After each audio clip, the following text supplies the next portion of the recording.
Alright guys, welcome back to another video. Today we're going to talk about one of my favorite topics, which is OTF knives. Today we're going to get into basically quantity and versus quality. And we're going to talk about what makes an OTF knife good. And as far as the durability is concerned, we're going to talk about overall price point and what you get with that price point comparison. So I have two samples for you today. This is a private label OTF made by Cutting Edge. This was purchased at a mall. A buddy of mine named Tyler actually decided that, upon me purchasing Microtechs, that he would get one that was kind of similar style to try it out, to see if he liked carrying one, to see before he made the investment into the Microtechs. So essentially this was his first look into the knife world here of carrying an OTF. This one retails for about $80. Now, what it is a copy of, for you Microtech enthusiasts out there, you'll definitely notice that they've tried to copy here the Combat Troodon from Microtech body style. Now, something that I don't like about this is, they copy everything else from the skull breaker to the handle contours, but they definitely don't give you that jimping that my Combat Troodon has, and I'll show you that in a minute in the Cypher Mark 7.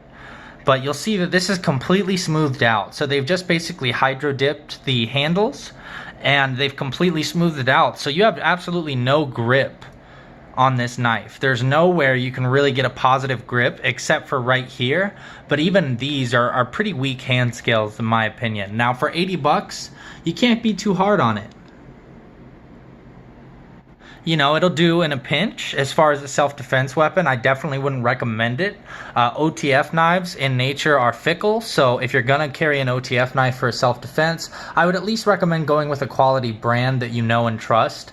Generally ones with lifetime warranties, such as Microtech. Benchmade, I believe, is a limited lifetime warranty, so you'd have to look into that. But I don't own any of the Benchmade OTFs. I'm a big fan of Microtech, and hopefully you'll see why when I show you the comparison here.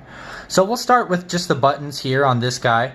You can see that they've done kind of a mirrored ramping. They're trying to mimic what the custom machining done on a Microtech, but you can see it's done very sloppy.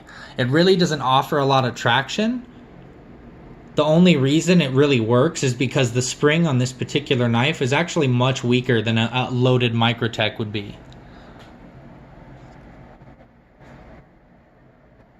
And I'll show you guys the action here. So you'll see it's got a generic blade as well, so we'll talk about that versus Microtech.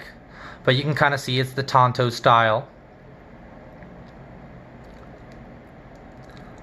And now I'm going to show you a Microtech. Now obviously these price points are completely different, okay? But this is my everyday carry. I've carried it for quite a few months now and it's served me very well. I don't use it obviously for any batoning, any crazy woods work. I primarily use it just to keep myself safe as a secondary means of defense in case my firearm goes down. I believe you should have a continuance of fire so that you can constantly engage a threat if need be. Not relying on just one simple tool. So a Microtech, in my opinion, because of the way that they make them, it's incredibly well done. So we're going to talk about weight first off. So I unfortunately don't have a scale to weigh these, but I can tell you that this one is so heavy. Now, I don't know if it's in the particular product that they've used here, but you can definitely tell it's like a form of zinc, I believe, when I looked it up. So it's just kind of a generic zinc alloy that's really heavy on this guy. And most of these knives in this price point, you can probably expect something pretty similar. And because of the alloy that they use, because they're not using quality aluminum like the Microtechs here, it definitely gains a lot in weight. And for those of you who are looking to maximize and minimize your weight, I think that's an important, decision, especially when you're carrying a good bit of kit on you. You definitely want to make sure that you're doing things proper. Now, I'm going to show you the action on this bad boy here. This is one of the smoothest actions I've ever felt on an OTF knife. So I'll go ahead and show that for you. It's smooth, nice and strong and rigid, locks to the rear when it comes up, and it's nice and solid. There is absolutely no play at all. There's a little wiggle because there has to be for how OTFs work. But you'll hear this one. It's a much bigger difference, right? So as far as the durability is concerned, you can tell already off the bat that these are in two different calibers. Now, as far I've talked about the handle of the inexpensive one, let's talk about the handle on what we got going on the Microtech. So those of you have seen my other videos here, you know that the Microtechs are made from 6065 anodized aluminum. So these guys, and it's T6, so it's aircraft grade, nice and lightweight, and it has a lot of detailing. All this is custom machining. Everything is done by hand. It's a lot of intricate detail. Not that that necessarily matters in a defensive blade, but you get the drift of why this may cost a pretty penny compared to the inexpensive models. So the handles actually make this much more lightweight. We're comparing thicknesses there. You can see that the Microtech is much slimmer, giving it a very lightweight profile, very low carry, and honestly, I forget that it's on, but I always know I have it just in case. But it's never like a concern for weight. This thing you can throw in a pair of shorts, a pair of anything really, and be good to go. I take it to the gym with me every day. This thing I feel like would be hanging on the edge just because of the weight. I really just don't like how it draws, you know, if I'm being super critical, which I believe, you know, everyone with their equipment should definitely give the inspection and make sure they're running everything properly to best assist them in their defense.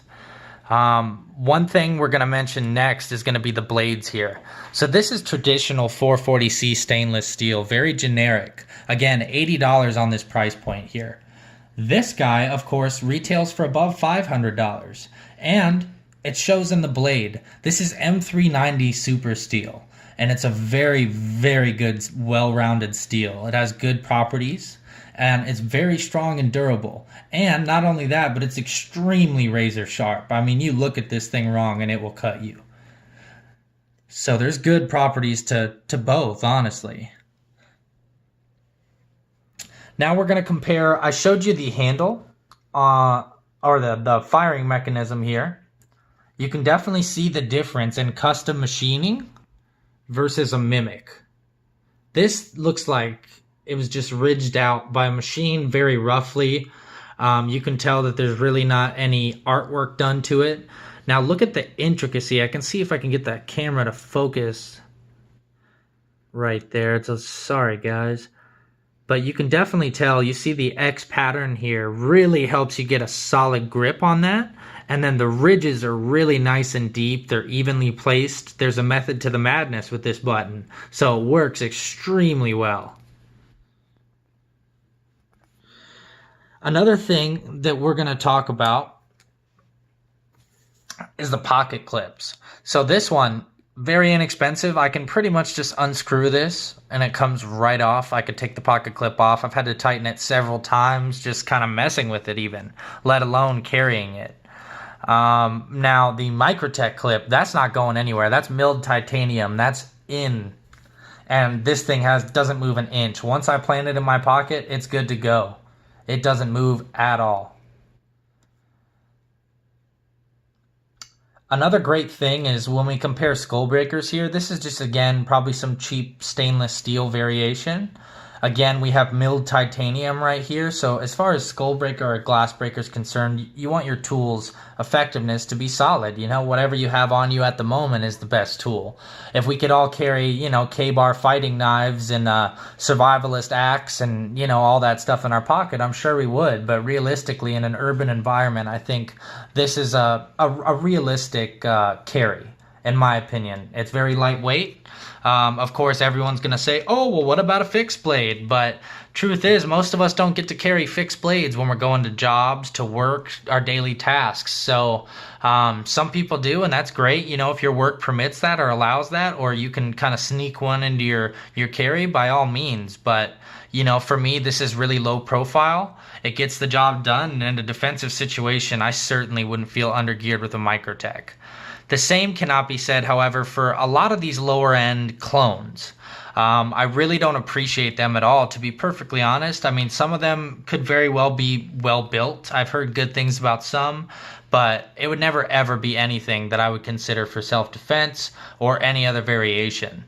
My firearm is usually my primary tool for defense, but it may be different for you. Some people may not like guns. They may just want to carry knives. A knife may be more a realistic tool for you, and if that's you, that's great.